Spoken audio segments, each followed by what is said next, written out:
आप देखेंगे social medias के ऊपर बहुत सारे हम लोगों के ऐसे पोस्ट होते हैं कि घूमने के फिरने के, इधर जा रहे हैं उधर जा रहे हैं, गाड़ी हम लोग अच्छी अच्छी गाड़ी, बट वो कहीं फाइनेंशियल डॉक्यूमेंट में नहीं आती है। सो इन टाइम्स टू कम गवर्नमेंट ये भी हो सकता है कि करे कि आपके प्रोफाइल्स को स्कैन करे, अच्छा है आपके पास ये गाड़ी है ना, अब बताओ कहाँ से खरीदी आपने।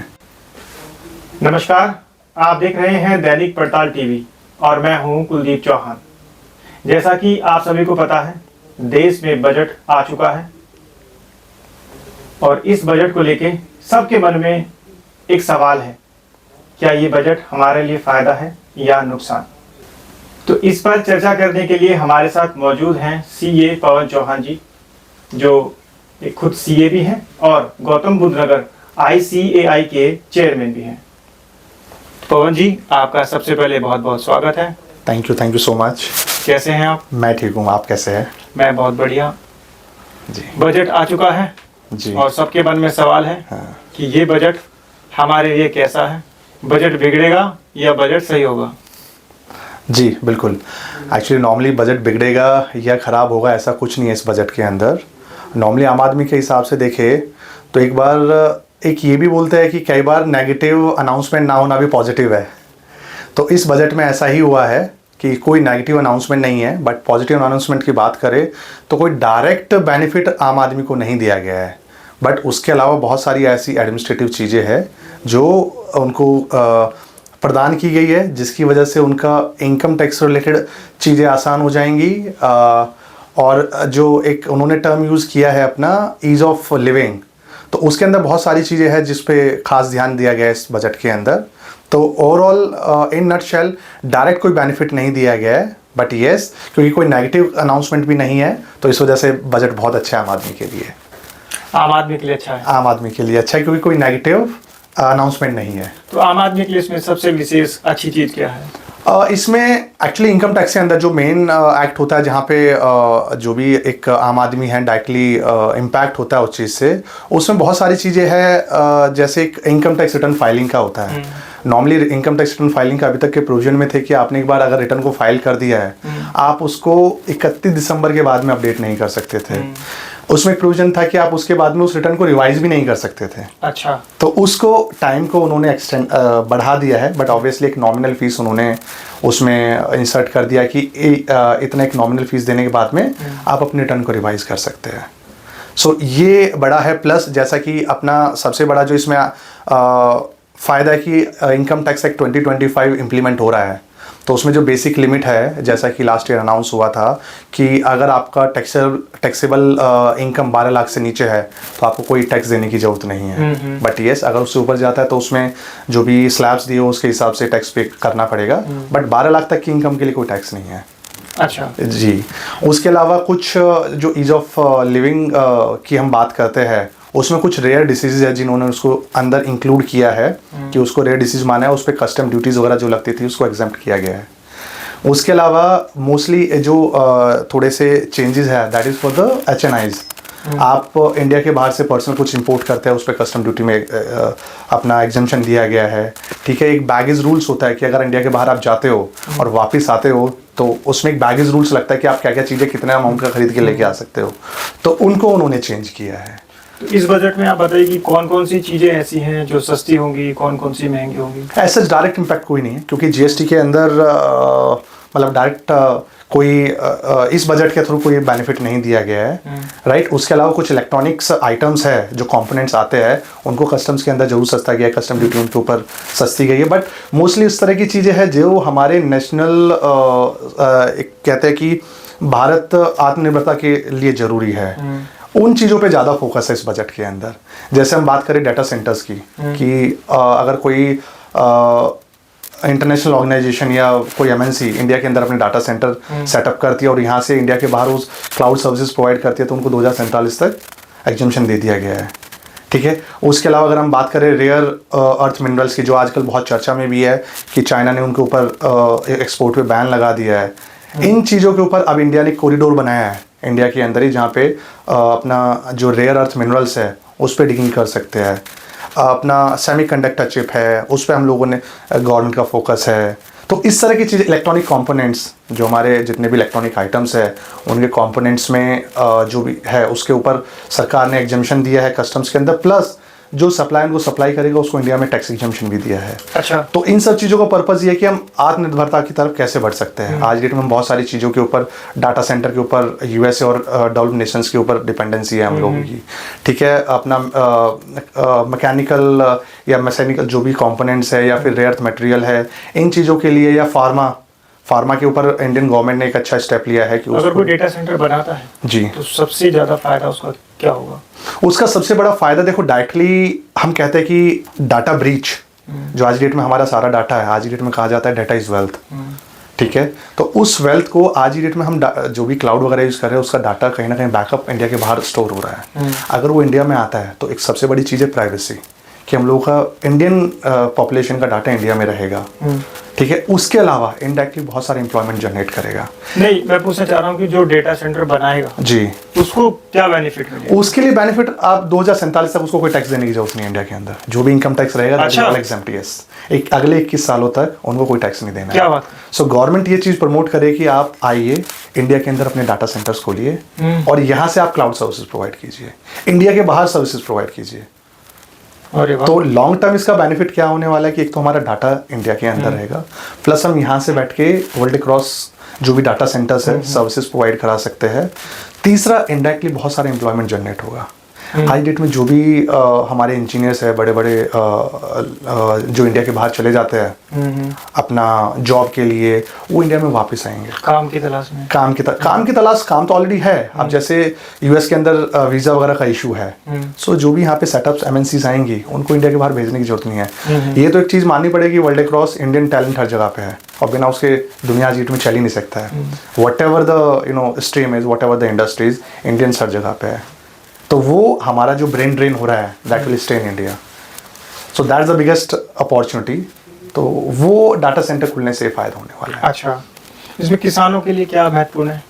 किसानों के लिए हर बार बजट तो अलोकेट होता ही होता है। इसके अलावा इन्होंने कॉन्सेप्ट जो अपना कोऑपरेटिव सोसाइटीज़ होती है, एग्रीकल्चर कोऑपरेटिव सोसाइटी छोटे छोटे लेवल पे बना दिया जाता है, उसमें इन्होंने कुछ टैक्स रिलीफ दिए है। सो उससे होगा क्या कि इंडिविजुअल किसान कुछ नहीं कर सकता, ठीक है। तो उसके लिए सरकार ने एक कोऑपरेटिव्स का कॉन्सेप्ट लिया। आप एक एरिया के अंदर 10, 20, 50 फार्मर्स मिलिए, आप एक संस्था बनाइए और उसके थ्रू काम कीजिए। अच्छा। तो उससे उनको मार्केट अच्छा मिलता है। ये कॉन्सेप्ट पहले से ही है बट इतना प्रचलित नहीं है। उसको और बूस्ट देने के लिए और उसको इंसेंटिवाइज करने के लिए इनकम टैक्स में उनको कुछ बेनिफिट दिए है। प्लस एक कोऑपरेटिव दूसरी कोऑपरेटिव सोसाइटी के अंदर जो भी अपना कई बार इन्वेस्टमेंट करती है, कुछ भी कही, तो जो डिविडेंड डिस्ट्रीब्यूशन होता है उसके ऊपर भी टैक्स नहीं है। तो इस तरह के बेनिफिट इनकम टैक्स के अंदर किसानों को दी गई है। बाकी जो एलोकेशन है वो तो है ही है। अच्छा, इस बजट में किस कैटेगरी के मिडिल क्लास को या लो क्लास को, किसको सबसे ज़्यादा फायदा है? एक्चुअली मैंने कहा ना, देखिए ये बजट जो है हमारा लॉन्ग टर्म स्ट्रेटेजी का बजट है। इसमें लोअर जो क्लास है या हमारी मिडिल क्लास है उसके लिए बहुत ज़्यादा कुछ नहीं है। वो हम सरकार पहले ही दे चुकी है, चाहे वो इनकम टैक्स स्लैब बढ़ाने से रिलेटेड है या जो जीएसटी के अंदर भी कोई चेंजेस है वो टाइम टू टाइम आते रहता है। उसके लिए बजट की आज की डेट में जरूरत नहीं, क्योंकि उसका कॉन्सेप्ट ऐसा हो गया है कि सारी चीज़ें जो भी बजट के अंदर आनी है जीएसटी से रिलेटेड वो आपका जीएसटी काउंसिल के थ्रू पास होना मैंडेटरी है। और जीएसटी काउंसिल के थ्रू पास होने से जब वो होता है, सो जब जैसी ज़रूरत होती है उसी टाइम पर उसके बेनिफिट दे दिए जाते हैं। अभी 2-3 महीने पहले ही काफ़ी जीएसटी के अंदर रिलीफ दिए गए हैं। सो डायरेक्टली वैसे बेनिफिट नहीं, बट इनडायरेक्टली जैसे मैंने बताया कि ये हमारा ग्रोथ स्टोरी का बजट है। तो इसमें HNIs का थोड़ा ध्यान रखा गया है कि वो हमारा इंडिया के अंदर पैसा कैसे आ सके। एडमिनिस्ट्रेटिव चीज़ें जो थी उन चीज़ों पे ज़्यादा फोकस किया गया। जैसे मैंने रिटर्न के बारे में भी आपको बताया कि आप उसको रिवाइज कर सकते हैं, ठीक है। उसके अलावा आपका जैसे एक हम NRI से कोई प्रॉपर्टी परचेज करते हैं तो यहाँ पे इंडिविजुअल्स को अभी 10 नंबर लेना होता था कि आप 10 नंबर लीजिए एक सिर्फ सिंगल ट्रांजेक्शन के लिए। आपने अगर किसी NRI से प्रॉपर्टी खरीदी है, फॉरेन नेशनल से प्रॉपर्टी खरीदी है, तो आपने उसका TDS जमा कराने के लिए अपना ये लेना पड़ेगा, आपको 10 नंबर लेना पड़ेगा। आज डेट में वो रिक्वायरमेंट नहीं है, आप पैन के बेसिस पे उसका टीडीएस काट के जमा करा सकते हैं। अच्छा। सो ये एडमिनिस्ट्रेटिव कन्वीनियंस है। उसके अलावा आज की डेट में आप 15G और 15H जैसे आपने सुना है कि अगर आपने कहीं टैक्स नहीं लगना है, टैक्स एग्जम्पशन के लिए आप अलग अलग बैंकों को डिपॉजिट करते थे, तो आपके अगर 10 अकाउंट है तो आपको 10 जगह पे देना होता था। सो गवर्नमेंट ने अभी क्या किया है कि आपको हर जगह पे सिंगल विंडो बना दिया है, आप एक जगह डिपॉजिटरी को देंगे और डिपॉजिटरी से हर जगह पे ऑटोमेटिकली चला जाएगा। तो इस तरह के रिलीफ देंगे जो एडमिनिस्ट्रेटिव है, डायरेक्ट बेनिफिट कुछ नहीं है सच। अच्छा, जैसे आप सीए हैं जी, तो आपकी लाइन में अगर मैं बात करूँ तो लोग इस तरह का काम करते हैं, सारा फाइनेंस का देखते हैं जी, उन लोगों के लिए इसमें कुछ फायदा? डायरेक्टली कोई फायदा नहीं है। नुकसान? फायदा इस सेंस में कि हमारा जो एडमिनिस्ट्रेटिव काम है, जो हम एक चीज के लिए लगे रहते थे, उससे हमें निजात मिल जाएगी। अच्छा। जो हमारा टाइम नॉन प्रोडक्टिव एक्टिविटीज के अंदर जाता था, हाँ। कि जिसका बेनिफिट कोई भी करे, एक टाइम इन्वॉल्वमेंट थी, वो कम हो। जैसे मैंने भी 2-3 एग्जाम्पल आपको दिए, उसमें अननेसरी का टाइम लगता था, बट वो स्ट्रीमलाइन हो जाएगा। अच्छा, अब आसानी है उसको, आसानी हो जाएगी। इवन जैसे असेसमेंट्स है, इनकम टैक्स असेसमेंट, अगर मैं प्रोफेशनल फायदे की बात करूं, अभी कोई असेसमेंट होना होता था तो पहले उसमें पेनल्टी डिमांड निकलती थी, उसके बाद में पेनल्टी की प्रोसीडिंग अलग से इनिशिएट होती थी, तो 2 बार उसकी पैरवी करनी होती थी। अच्छा। अब इस एक वेलकम चेंज क्या लिखा है कि अब आपका डिमांड और पेनल्टी एक ही ऑर्डर के थ्रू लगेगा। अच्छा। तो इस तरह की छोटी छोटी चीज़ें हैं। काफ़ी जगह पे जो मतलब अपना क्लाइंट है, एसएससी है, उसके लिए बहुत सारे जो छोटे छोटे अपने एक तरीके से क्या डिफ़ॉल्ट्स हुआ करते थे, उन सब चीज़ों को डिक्रिमिनलाइज किया है उन्होंने। अच्छा। डिक्रिमिनलाइज किया है कि मतलब पहले जैसे टीडीएस से रिलेटेड प्रोविजंस थे, एक अमाउंट के बाद अगर आप उसका डिफ़ॉल्ट करते हैं और डिपॉजिट नहीं कराते तो आपको जेल हो सकती थी। अच्छा। तो इस तरह की काफ़ी चीज़ों पे उन्होंने जो मोस्टली प्रोसीजरल थे उनको डिक्रिमिनलाइज कर दिया है कि आप फीस पे कीजिए, आप पेनल्टी भी नहीं लगेगी आपके ऊपर और प्रोसिक्यूशन भी नहीं होगा। अच्छा। तो इस तरह से बेनिफिट है। ये एडमिनिस्ट्रेटिव चीज़ें इस बार बढ़ी है। जहाँ तक नुकसान की बात करें, नुकसान में जैसे नुकसान के लिए तो ऐसा मुझे कुछ दिख नहीं रहा है कि प्रोफेशनल्स के लिए कोई नुकसान है इस बजट के अंदर। अच्छा, एक चीज़ बताइए, हमारे देश में कितने प्रतिशत लोग जो हैं वो फाइल वो करते हैं, टैक्स देते हैं? प्रतिशत में तो मैं नहीं बता सकता, लेकिन हाँ लगभग 7-7.5 करोड़ के आसपास अभी हमारे इंडिविजुअल्स रिटर्न फाइल करते हैं। अच्छा। हाँ, तो एग्जैक्ट नंबर तो मेरे पास नहीं है, अगर होगा मैं आपको एग्जैक्ट नंबर तो जनसंख्या के हिसाब से तो ये ग्राफ कम है। यस, ग्राफ कम है, बट अगर हम अपने डेमोग्राफी को देखें, सो मोस्टली अगर हम बात करते हैं कि 140 बिलियन की हमारी पॉपुलेशन, 140 करोड़ की पॉपुलेशन है, 140 करोड़ को अगर हम फैमिलीज में डिस्ट्रीब्यूट करेंगे, सो लगभग ऑन एन एवरेज अगर हम 4 लोग भी लेके चलते हैं, सो अप्रॉक्सीमेटली हमारे 35 करोड़ फैमिलीज हो गई। अच्छा। और इंडिया का डेमोग्राफी ऐसा है कि 35 करोड़ में से अर्निंग मेंबर एक ही होता है, तो उसमें से देखें तो हमारे पास 35 करोड़ प्लस उसमें से रूरल पॉपुलेशन हमारे पास बहुत ज़्यादा है, जिनका या तो डिपेंडेंस उनकी एग्रीकल्चर के ऊपर है या उनका जो थ्रेशोल्ड लिमिट है उससे ऊपर नहीं है। सो अगर उस तरीके से बात करेंगे, हाँ no doubt income tax base बढ़ाने की ज़रूरत है। अभी भी बहुत सारे लोग हैं जो प्रॉपर टैक्स पे नहीं करते हैं, बट आई थिंक फेयरली अगर हम इन अजम्पशंस के बेसिस पे देखेंगे तो ऐसा नहीं है कि हम 140 करोड़ से कंपेयर करेंगे 7 करोड़ को तो परसेंटेज बहुत कम आएगा। अच्छा, ऐसे क्या कारण हो सकता है जो लोग टैक्स की उस स्लैब में नहीं आना चाहते या थोड़ा बचते हैं उससे? अब बचने का एक्चुअली अवेयरनेस, मैं तो कहूँगा अवेयरनेस नहीं है। सब लोगों को देखना चाहिए कि ये भी बाकी कानूनों की तरह ये भी एक कानून है, तो इस कानून का भी पालन करना उतना ही ज़रूरी है जैसे बाकी कानूनों का पालन किया जाता है। तो अगर वो अवेयरनेस बढ़े, इसके अंदर पेनल्टीज़ क्या क्या है, और प्लस उसके अलावा एक तो अवेयरनेस ना होने की वजह से ये सारे काम हो रहे हैं, तो इसका कुछ नुकसान भी होता है? नुकसान, बहुत नुकसान होता है। सबसे पहले तो आपका जो फाइनेंशियल क्रेडिबिलिटी है वो नहीं बन पाती। आज की डेट में आप कहीं भी लोन लेने के लिए जाएंगे, कुछ भी करेंगे, सबसे पहले आपका ITR मांगा जाता है। आपका सबसे बेसिक फाइनेंशियल डॉक्यूमेंट है आपके फाइनेंशियल क्रेडिबिलिटी बताने के लिए, तो ITR कि आपने किस अमाउंट के ऊपर कितना आपकी इनकम है, वो आपका बेसिक डॉक्यूमेंट है। आप चाहे करोड़ों पे कमा रहे हो, लेकिन अगर आपके ITR के अंदर नहीं है तो आपकी क्रेडिबिलिटी पेपर्स पे जीरो है। तो यहाँ पर लोगों को नुकसान होता है। यहाँ पे लोगों को नुकसान होता है। उसके अलावा कल को अगर गवर्नमेंट पकड़ता है, इनकम टैक्स डिपार्टमेंट पकड़ता है, तो पेनल्टी प्रोसिक्यूशंस होते ही होते हैं। सो वो एक बार नहीं देंगे, लेकिन अगर ऐसी कोई ट्रांजेक्शन है, और आज की डेट में ये डिजिटल एरा है, गवर्नमेंट के पास में इतना डाटा है, इनकम टैक्स डिपार्टमेंट के पास में इतना डाटा है कि we can not even imagine. हम जो भी ट्रांजेक्शन कर रहे हैं वो सारी इन्फॉर्मेशन उनके पास है, हमारे बैंक अकाउंट्स का एक्सेस उनके पास है, द ओनली थिंग कि उनके पास में भी इतना डाटा हो चुका है कि वो माइनिंग नहीं कर पा रहे डाटा के तरीके से। अच्छा। तो जिस दिन उनके पास में मैन पावर कम है, मैं ही कहूँगा इनकम टैक्स डिपार्टमेंट के पास में, आज अपना इतनी टेक्नोलॉजी आ गई, आप अपना AI उठा के देखिए, वहाँ पे अपने फाइनेंशियल ट्रांजेक्शन जितनी भी की अलग अलग जो भी फाइनेंशियल इंटरमीडिएटरीज है, वो सारा डाटा वहाँ पे दिखाई देता है। तो मैन पावर बढ़ानी चाहिए, इससे लोगों को भी जॉब मिल जाएगी और सरकार को भी फायदा होगा। यस, गवर्नमेंट इस बारे में जरूर सोच रही होगी, but at the same time क्योंकि गवर्नमेंट जॉब ऐसे इसी वजह से वो टेक्नोलॉजी का सहारा ले रहे हैं। टेक्नोलॉजी आप देखिए, आज से 10 साल पहले देखेंगे या 15 साल पहले देखेंगे तो हम रिटर्न्स मैनुअल फाइल किया करते थे। उसके बाद में रिटर्न को ऑनलाइन करना शुरू किया, उसके बाद में और इसका इंटीग्रेशन किया, अलग अलग डिपार्टमेंट से इसको जोड़ा।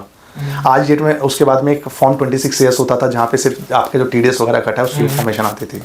पिछले 4-5 साल से देखेंगे एनुअल इन्फॉर्मेशन स्टेटमेंट आपका आने लगा है, AIS TIS वो सब आने लगा है।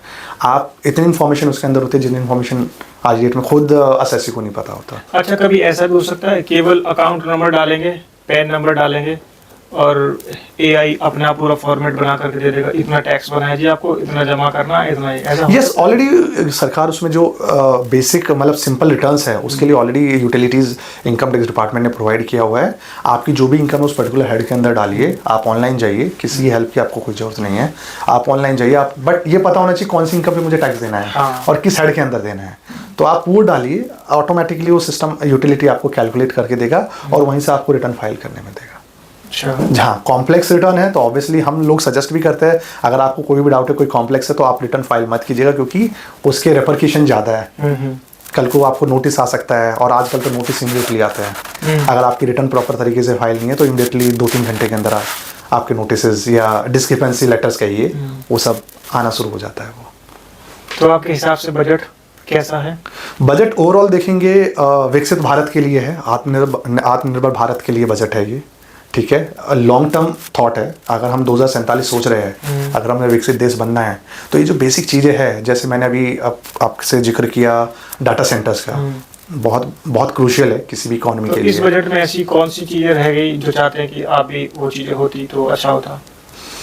बहुत सारी चीज़ें हो सकती है मिडिल क्लास के लिए हो सकती है, बट डिपेंड करता है कि सरकार क्या सोच रही है, वो इम्पोर्टेंट है।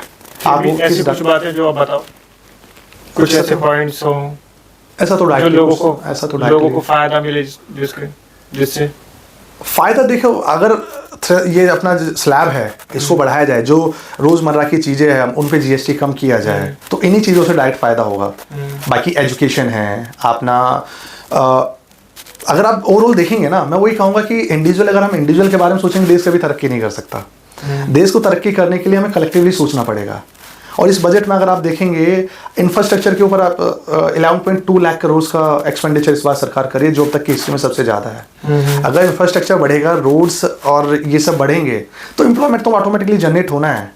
लॉजिस्टिक्स कल डेवलपमेंट इतना हो रहा है, लॉजिस्टिक्स को लेके इतना डेवलपमेंट है, इतना है, तो ये सारी चीज़ें हैं इकोनॉमिक। जब तक हम इकोनॉमिकली इंडिपेंडेंट नहीं हो, इकोनॉमिकली हम आगे नहीं बढ़ेंगे तो आम आदमी के लिए भी ये फ्रीबीज है, शॉर्ट टर्म है, आज देंगे कल ख़त्म हो जाना है। सो दैट्स द रीज़न, मतलब इसको लॉन्ग टर्म के लिए अगर हम करेंगे, और आई थिंक ये लॉन्ग टर्म के लिए बजट है, ये आज नहीं सोच के हम फ्यूचर के लिए सोच रहे हैं, 10 साल के लिए, 15 साल के लिए सोच रहे हैं।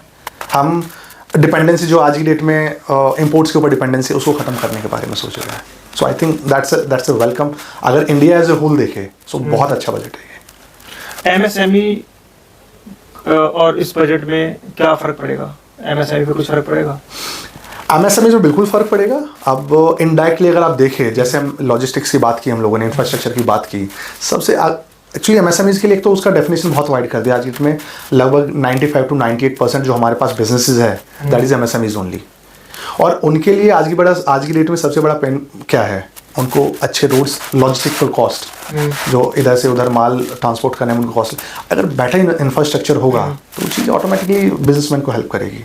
जो एक कंड्यूसिव इन्वायरमेंट होता है जो बिजनेसमैन को चाहिए, वो अगर डेवलप किया जाए। अभी हम इंपोर्ट्स पे, बहुत सारे बिजनेस के लिए इंपोर्ट्स के ऊपर डिपेंडेंसी है, अगर वो हमारे खुद कंट्री के अंदर होने लगे तो वो सब है MSMEs का। और वैसे भी अदरवाइज ऑल्सो सरकार MSME सेक्टर पे बहुत फोकस कर रही है, बहुत अच्छा खासा अमाउंट MSMEs के लिए दे रही है, बहुत सारी स्कीम निकाली हुई है। सो ऑलरेडी जैसे थी वो ऐसे चल रही है। तो एडिशनली कोई न्यू अनाउंसमेंट नहीं है, बट ऑलरेडी गवर्नमेंट बहुत कुछ कर रही है। आप सीए होने के नाते जी ऐसे लोग जो टैक्स लैब में नहीं आना चाहते, जो आरटीआर आईटीआर फाइल नहीं करते, अपना पैन नंबर नहीं बनाते, तो उनके लिए आपका क्या सजेशन? सजेशन मेरा ये देखिए, सबके लिए रिटर्न फाइल करना मैंडेटरी नहीं है, सबके लिए पैन नंबर भी लेना मैंडेटरी नहीं है। पैन नंबर उसको चाहिए जिसको रिटर्न फाइल करना है या कुछ फाइनेंशियल ट्रांजेक्शन है उसके लिए पैन नंबर की रिक्वायरमेंट है। और अगर आपकी इनकम, जैसा कि इनकम टैक्स एक्ट के अंदर स्लैब्स दिए गए हैं, अगर उस स्लैब से ऊपर है, सो मेरा हमेशा से स्ट्रांगली रिकमेंडेशन रहता है कि आप अपनी पूरी इनकम को उसमें जस्ट रिटर्न के अंदर दिखाइए। जो भी ड्यू टैक्सेस है वो आप पे कीजिए, उसका बेनिफिट आपको उससे ज़्यादा मिलेगा। तो रिटर्न फाइल कीजिए, सिर्फ कि ये अपना 10, 20, 50 हज़ार, लाख रुपए के टैक्स ना देने की वजह से आप अपना लॉन्ग टर्म में बहुत बड़ा नुकसान कर रहे हैं। तो आपको क्या लगता है किसानों की आय बढ़ सकती है इस बजट के बाद? बिल्कुल, डायरेक्टली अगर हम बात करें तो डायरेक्टली ऐसा कोई प्रोविजन इस बार नहीं है कि वो बढ़े। बट मैंने जैसे कहा कि ये आसपास की जितनी भी चीज़ें, इंफ्रास्ट्रक्चर से रिलेटेड चीज़ें हैं, अगर वो चीज़ें सही होंगी ये चीज़ें ऑटोमेटिकली सही हो जाएंगी। सो नो डाउट फ़र्क पड़ेगा, उनके ऊपर भी फ़र्क पड़ेगा, बट डायरेक्टली कितना फ़र्क पड़ेगा वो कहना पाना मुश्किल है इस बजट से। तो फिर भी अंदाजा कैसा फर्क पड़ सकता है? उनकी आय बढ़ सकती है या घट सकती है? नहीं, आय तो बढ़ेगी, घटने का तो कोई सवाल ही पैदा नहीं है। इवन अभी आपने देखा होगा बजट के अलावा भी अभी एक जिसे हम कह रहे हैं mothers all treaties, European Union के साथ में एक डील हुआ है। So obviously that is most related to agriculture sector only. So वो उससे फ़ायदा होगा तभी वो डील किया गया है। सो डायरेक्टली इस डील की वजह से डायरेक्टली भी फ़ायदा होने वाला है। सो आप देखेंगे 2-3-4 सालों में इनकम बढ़ेगी, कम नहीं होगा। गोल्ड और चांदी, सोना और चांदी की कीमतें कभी ऊपर हो रही हैं, कभी नीचे हो रही हैं, लेकिन अभी हम 2-4 दिन से देख रहे हैं कि वो तो बहुत ज़्यादा नीचे आई है। जिन लोगों ने गोल्ड खरीदा होगा अभी कुछ समय पहले, तो अब आने वाले वक्त में उनको फ़ायदा मिलेगा या नुकसान हो सकता है? ये जो आपने सवाल पूछा है ना, ये बेसिकली ऐसा है कि आज की डेट में हर कोई सोना और चांदी के बारे में बोल रहा है कि कहते हैं ना कि स्टेप बाय स्टेप चांदी ऊपर गई। और एक कभी जोक भी चल रहा है, मैं आपको सुनाना चाहूँगा कि चांदी जैसे ऊपर गई, स्टेप बाय स्टेयर्स लेके सीढ़ियों से ऊपर गई है और लिफ्ट से नीचे आई है। तो ये actually this is nothing but the speculation. अगर जो इन्वेस्टर है, हर किसी को गोल्ड और सिल्वर या जो भी प्रीशियस मेटल्स है, उसके अंदर आप अपने पोर्टफोलियो का एक 10 से 15% का आप इन्वेस्टमेंट रखिए। अच्छा, उसे इन्वेस्टमेंट की तरह देखिए। इन्वेस्टर्स को कोई नुकसान नहीं है, ऊपर जाएगा नीचे आएगा।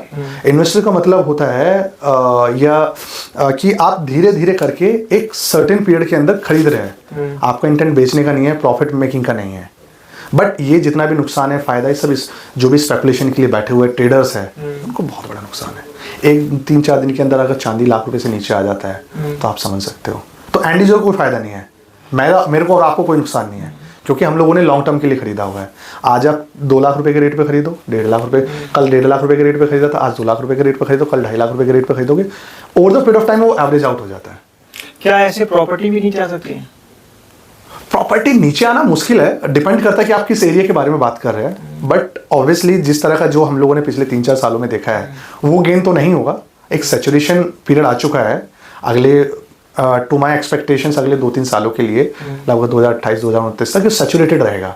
नीचे आना बहुत मुश्किल है, बट जो ग्रोथ हमने पिछले 3-4 सालों में देखा है वो ग्रोथ भी नहीं होगा। जो हमने 2 टाइम्स 3 टाइम्स हो गई है सारे प्रॉपर्टीज के रेट, उतना एप्रिसिएशन अभी आना।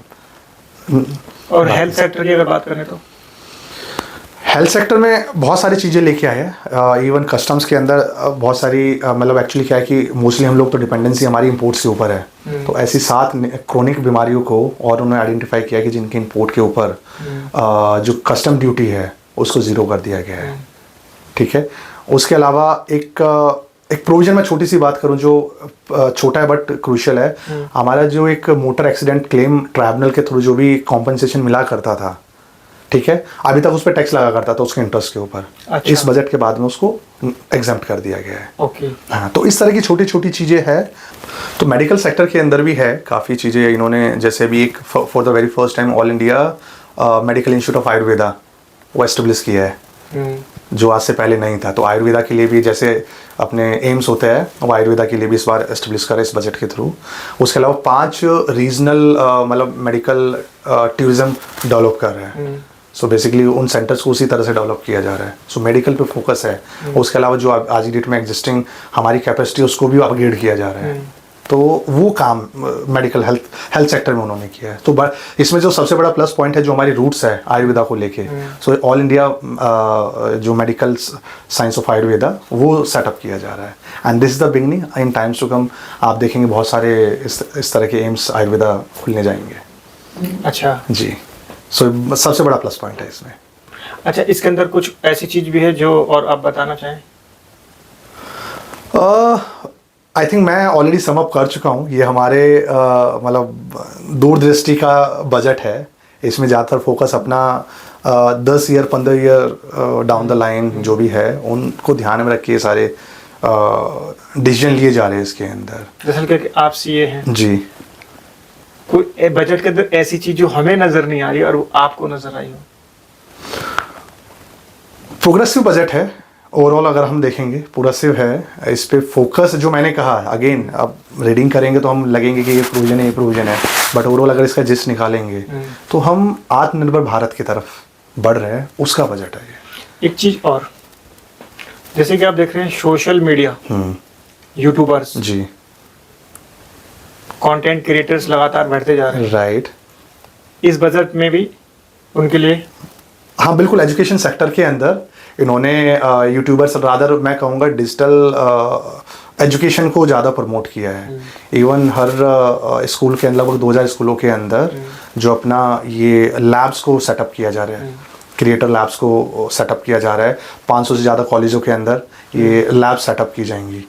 इंडियन इंस्टीट्यूट ऑफ जो अपना क्रिएटिव टेक्नोलॉजी है मुंबई में है, उसको और अपग्रेड किया जा रहा है.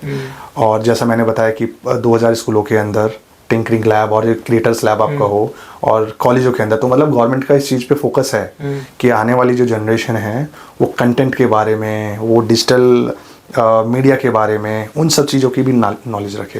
एंड जैसा कि आज की डेट में यूट्यूबर अपने आप में एक बहुत बड़ी इंडस्ट्री है. सो यू नेवर नो, कल को इन्हीं लैब से पढ़ के बच्चे आएंगे और वर्ल्ड क्रॉस बड़े यूट्यूबर्स और डिजिटल क्रिएटर्स और वो सब बनेंगे. तो एक सीए के जीवन पे क्या प्रभाव डालेंगे? देखिए, लर्निंग एक्चुअली हम लोगों का अभी बुक्स के अंदर था. डिजिटल जो भी लर्निंग है वो तो हमें भी सीखनी पड़ रही है. हम लोग भी उससे अछूते नहीं हैं. नहीं, जैसे वो क्रिएटर्स हैं, अब वो पढ़ेंगे लिखेंगे, उसके बाद वो फिर उससे अपनी इनकम जनरेट करेंगे, कमाएंगे. हाँ. तो उस हिसाब से एक सीए के देखिए, अगर इकोनॉमी डेवलप करेगी, ये भी एक इकोनॉमी के अंदर पार्ट है कि जॉब क्रिएट्स होंगी, तो ऑब्वियस सी बात है कि इकोनॉमी डेवलपमेंट में उनका कंट्रीब्यूशन रहेगा. और जहाँ तक फाइनेंसेस को हैंडल करने वाले जितने ज़्यादा लोग रहेंगे हमारे लिए उतना ही अच्छा है. पवन जी, आपने बहुत अच्छे से सारी जानकारी दी हमें. अब मैं चाहूँगा, एक लास्ट सवाल है मेरा. जी. आप चेयरमैन हैं गौतम बुद्ध नगर से. जी. तो अपने इस प्रोफेशन के बारे में बताइए, आप कैसे चेयरमैन बने?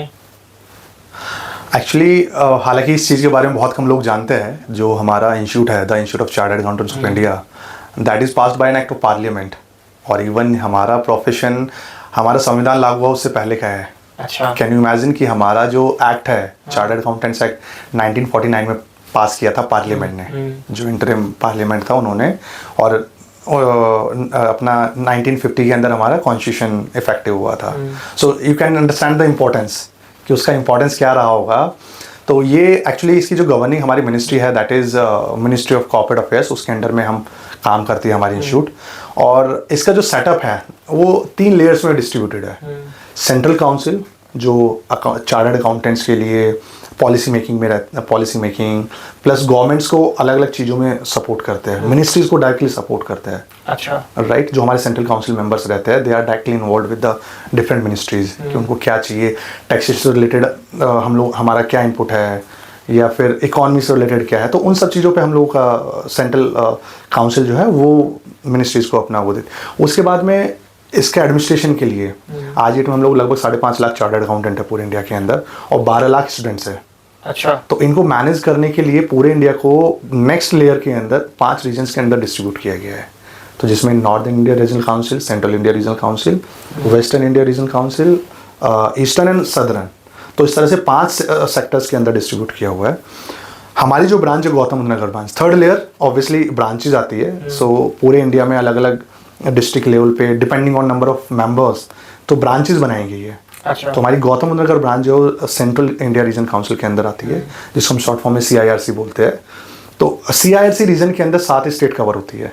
अच्छा। UP, MP, Bihar, Jharkhand, Uttarakhand, Rajasthan, Chhattisgarh. तो 7 स्टेट्स को मिला के हमारा सेंट्रल रीजन बनता है।